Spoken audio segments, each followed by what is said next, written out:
Hello students, welcome to my YouTube classes Sonwani study Adda. आपका मेरे channel पे बहुत बहुत स्वागत है। मैं फिर आज एक नए टॉपिक के साथ आपके पास फिर आया हूँ कि आपको मैं एक कुछ ऐसी जानकारी दे सकूँ जिसके बारे में आपको पहले से अगर नॉलेज थी तो अच्छी बात है, अगर नहीं है तो उस चीज़ को आप सीख सकें, ताकि आपका जो इन्फॉर्मेशन है उसमें कोई ना कोई चीज़ बढ़ करके एक और शामिल हो जाए, जिसको आप यूज़ करके दूसरों को भी नॉलेज को बढ़ा सकें। तो चलिए वीडियो को बिना देरी के शुरू करते हैं। क्या है ये इन्फॉर्मेशन, ये आपको वीडियो को पूरा देखने के बाद मालूम हो पाएगी। तो इस टॉपिक को जो मैं लेकर के आया हूँ, इस टॉपिक का नाम है ट्रांसफॉर्मेशन। ट्रांसफॉर्मेशन का पार्ट है सेंटेंस कंटेनिंग एडवर्ब टू। ऐसे सेंटेंस जिनमें एडवर्ब टू दिया होगा, इनको कैसे रिमूव करते हैं और इनको रिमूव करके दो या दो से अधिक सिंपल सेंटेंस को मिलाकर नए सिंपल सेंटेंस को हम कैसे बनाते हैं। तो चलिए वीडियो को शुरू करते हैं और देखते हैं कैसे हम सेंटेंस कंटेनिंग एडवर्ब टू को हटा के हम सेंटेंस को ट्रांसफॉर्मेशन करते हैं। ट्रांसफॉर्मेशन को पढ़ने से पहले स्टूडेंट्स, हमको एक बात जानना जरूरी है कि सबसे पहले ट्रांसफॉर्मेशन किसे कहते हैं। ट्रांसफॉर्मेशन का मतलब होता है to change the verb, to change the form of the verb. किसी सेंटेंस में क्रिया की फॉर्म को चेंज करना, वो भी कैसे करना। इसमें जो पूरा टॉपिक होता है इसका मतलब होता है to change the form of the verb without changing grammatically meaning. हम किसी भी सेंटेंस में उसकी ग्रामेटिकली मीनिंग को बिना चेंज किए दूसरे रूप में चेंज कर दें, ट्रांसफॉर्मेशन कहलाता है। अब जो सेंटेंस आपको दिए हैं, हमको दूसरे सेंटेंस में चेंज करना है बिना ग्रामर की मीनिंग को चेंज किए। हम कह जब उसको चेंज करेंगे तो कहलाएगा ट्रांसफॉर्मेशन। देखिए चलिए शुरू करते हैं। कौन से सेंटेंस किस प्रकार के बनते हैं, सारे सेंटेंस आपको अलग अलग प्रकार के दिए हैं। देखिए जो पहला सेंटेंस दिया है वो है he is too old to run. वह इतना बूढ़ा है कि दौड़ नहीं सकता है। ऐसे सेंटेंस जब होते हैं जब आपको एडवर्ब टू, इसके बाद में एडजेक्टिव, फिर इन्फिनेटिव टू दिया हो और उसके बाद में वर्ब दी हो, तो ऐसे सेंटेंस को हम कैसे ट्रांसफॉर्मेशन करते हैं। देखिए इसके लिए हम क्या करते हैं, सबसे पहले सब्जेक्ट जो दिया उसको रख देते हैं ही इज। एडवर्ब टू है तो एडवर्ब टू की जगह लगाएंगे सो, फिर उसके बाद जो एडजेक्टिव लगा उसको लिखेंगे, तो ही सो ओल्ड दैट। फिर उसके बाद जो आपको क्लास दिया है उसी क्लास के सब्जेक्ट को लगाएंगे। अगर ही दिया तो ही लगाएंगे, तो he is so old that ही। इसके बाद में अगर यहाँ पे आपको प्रेजेंट टेंस दिया है इज एम आर है, तो यहाँ पे हम आगे कैन का प्रयोग करेंगे, और हम चाहें तो कैन की जगह पर यहाँ पे डू या डस का प्रयोग कर सकते हैं, या चाहें तो विल का प्रयोग भी कर सकते हैं। तो he is so old that he can not run. तो सेंटेंस क्या था, he is too old to run. वह इतना बूढ़ा है कि दौड़ नहीं सकता। ये क्या बन गया, ही is so old that he can not run. वह इतना बूढ़ा है कि दौड़ नहीं सकता। तो बिना मीनिंग चेंज किए हमने एक सेंटेंस को दूसरे सेंटेंस में ट्रांसफॉर्म कर दिया। आप चाहें तो यहाँ पे जहाँ कैन लगता है इसकी जगह पर विल का प्रयोग या डू या डस का प्रयोग भी कर सकते हैं। सेकेंड ये देखिए आपको, she was too weak to solve the sum. तो इसमें हम क्या करेंगे, शी वॉज, टू की जगह लगाएंगे सो, वीक दैट, इसके बाद जो पहले क्लास में आपको सब्जेक्ट दिया उसी को लगाएंगे, तो she was so weak that she. अब यहाँ पे आ जाएगा कुड नॉट। कुड नॉट क्यों आया, अगर सेंटेंस में यहाँ पे आपको जो पहला क्लास दिया है इसमें वाज अगर दिया है तो यहाँ पे कुड नॉट का प्रयोग या वुड नॉट का प्रयोग करते हैं।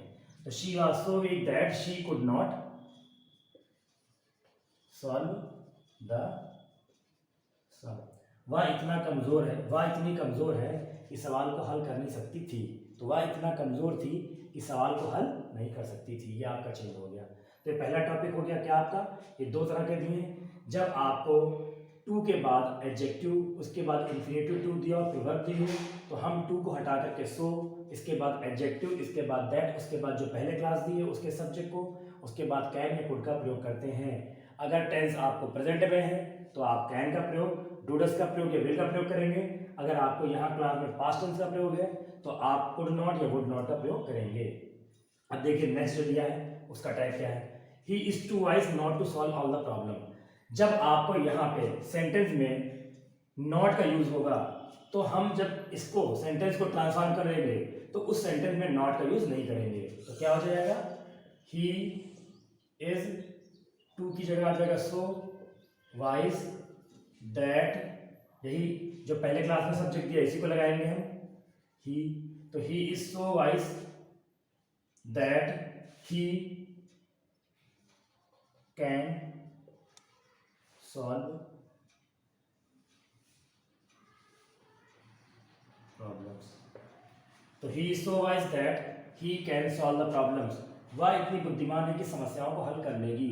तो ध्यान रखिएगा, जब आपको ट्रांसफॉर्मेशन करेंगे सेंटेंस कंटेनिंग एडवर्ब टू में नॉट का प्रयोग होगा, तो हम सेंटेंस को ट्रांसफॉर्म करेंगे तो नॉट का प्रयोग नहीं करेंगे, ये रूल हो जाएगा। फिर बात करते हैं फोर्थ सेंटेंस की। तो फोर्थ सेंटेंस क्या, the tree is too high for me to climb. जब भी आपको शुरू में सब्जेक्ट नॉन लिविंग थिंग दी हो, एडवर्ब टू दिया हो, इसके बाद में एडजेक्टिव दिया हो, इसके बाद फॉर के साथ में कोई ऑब्जेक्ट दिया हो, तो उस ऑब्जेक्ट को ट्रांसफॉर्म करते समय सब्जेक्ट में चेंज कर देंगे। तो क्या हो जाएगा, the tree is so high that, for me को कर लेंगे आई कैन नॉट क्लाइंब, इस तरह कर लेंगे। अगर यहाँ फॉर अस दिया हो तो हम कर लेंगे वी, अगर फॉर हिम दिया हो तो ही कर लेंगे, फॉर देम दिया हो तो दे कर लेंगे, और फॉर यू दिया हो तो यू कर लेंगे, इस तरह से करेंगे। फॉर हर दिया हो तो शी कर लेंगे।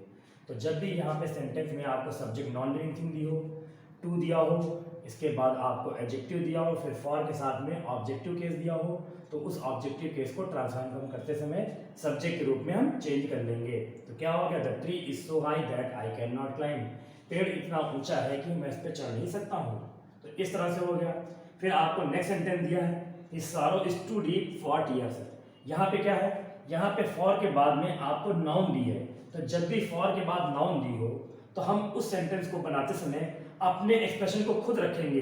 देखिए इसको कैसे बनाते हैं, और यहाँ पे शुरू में नॉन लिविंग थिंग, तो his sorrow is so deep that,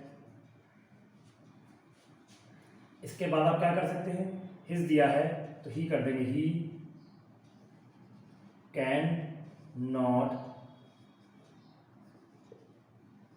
express in tears. तो his sorrow is so deep that he can not express in tear, उसका दुख इतना ज्यादा था कि वह आंसू में बयान नहीं कर पाया। तो यहाँ पे क्या हो गया, ही कैन नॉट एक्सप्रेस आ गया। ये इस सेंटेंस में ये जो आपको वर्ड एक्सप्रेस दिया है इसको अपने हिसाब से रखना होगा, क्योंकि जो आंसू होते हैं उनको एक्सप्रेस किया जाता है या शो कर सकते हैं आप, ऐसे होगा। तो जब भी आपको शुरू में सब्जेक्ट नॉन लिविंग थिंग दी हो, हेल्पिंग वर्ब दिया हो, इसके बाद टू दिया हो, और टू के बाद आपको कोई भी एडजेक्टिव के बाद फॉर, और फॉर के बाद कोई नाउन क्लास दिया हो, ठीक है, तो हम क्या करेंगे, यहाँ पे जो दैट क्लास है इसके बाद सब्जेक्ट को अपने हिसाब से लगाने के बाद में जो सब्जेक्ट दिया है, मैं पहले क्लास में हिज, तो हिज की जगह सब्जेक्टिव क्लास ही ले लेंगे, कैन या कुड के बाद में, ठीक है। ऐसे भी वर्ब को रखेंगे जो उस वर्ब से थोड़ा सा मैच कर रहा हो, ये इसका तरीका होता है, वो हम अपने हिसाब से अपने तर्क के अनुसार रखेंगे। तो क्या हो गया, his sorrow is so deep that he can not express in tears, या he can not show in tears, तो इस तरह होता है, बनता है। फिर आगे दिया है she is too eager for press. यहाँ पे एडवर्ब टू के बाद में आपको ईगर और फॉर उसके बाद प्रेस दिया है।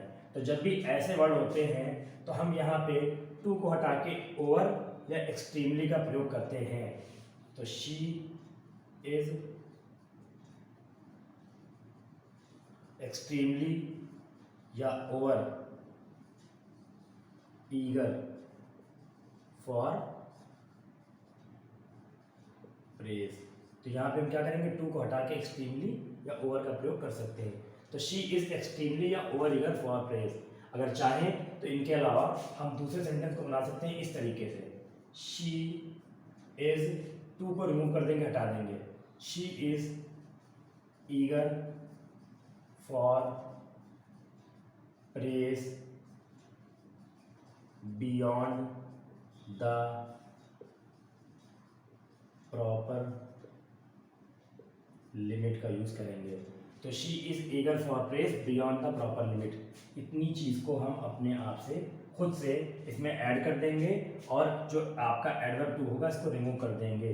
तो she is eager for praise beyond the proper limit. तो इस तरह से आप सेंटेंस को ट्रांसफॉर्म कर देंगे। ये ऐसे सेंटेंस हैं जिनमें हमने इन सेंटेंसेस को ट्रांसफॉर्म किया है, एक सेंटेंस से दूसरे सेंटेंस में ट्रांसफॉर्मेशन किया है, वो भी इनके मीनिंग को बिना चेंज किए। तो ये इनका तरीका होता है और इस पार्ट को हम कहते हैं सेंटेंस कंटेनिंग एडवर्ब टू। इनमें एडवर्ब टू था जहाँ पे उन एडवर्ब टू को रिमूव करके हमने एक सेंटेंस से दूसरे सेंटेंस में चेंज किया है, उनके मीनिंग को बिना चेंज किए। तो इस तरीके से आप इनको ट्रांसफॉर्म कर सकते हैं, जो बहुत ही इंटरेस्टिंग तरीका था।